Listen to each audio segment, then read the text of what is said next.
I'm Dr. Martin Rutherford, certified functional medicine practitioner and chiropractor.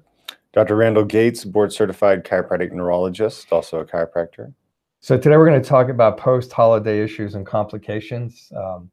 It's about a month out from the Thanksgiving, Christmas, and New Year's gauntlet, and we're about to go into the Super Bowl this next Sunday.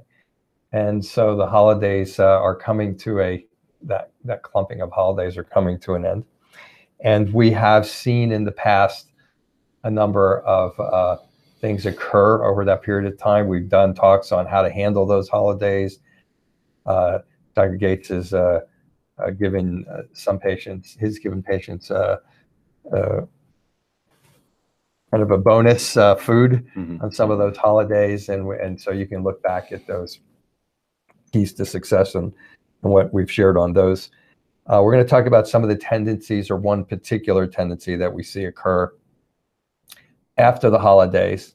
I consider the Super Bowl a holiday, so we're going to talk about some of the things that occur, particularly over the longer holidays that last days and days and days, like Christmas, but then also kind of end at the Super Bowl and the festivities that most people like to watch it with other people, or in a bar, in a party, or something like that, where you end up going somewhere and there's lots of need foods that most of us can't eat, and so we go there and maybe we eat them, and maybe we've eaten some of them at Christmas, and maybe we've eaten some of them at Thanksgiving. So we're going to address that.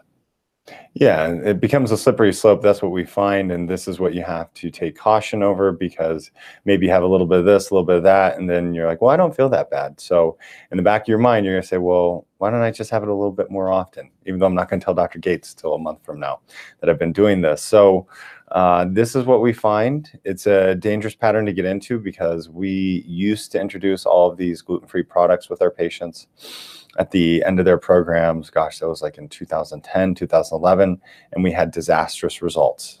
That's all we can say. And the hardest part of this program really is keeping on it in the long run and keeping it going. So as Dr. Rutherford was saying, so those are the things to be aware of. We just always like to gently remind you, because that's a main factor determining whether you're going to stay better or not.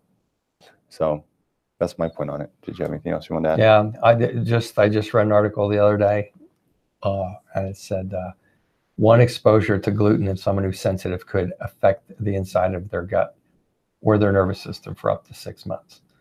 So something to think about before you are getting ready to eat that pretzel or whatever it is on Super Bowl Sunday. So, all righty. So that's it. Just if you've done these things, you need to put the brakes on now. Okay, this is a lifelong program, unfortunately, from that perspective. But you just kind of have to focus on how much better you're feeling, and that's not easy to do either. So beware. People's tendencies from these holidays tend to follow them through till June sometimes.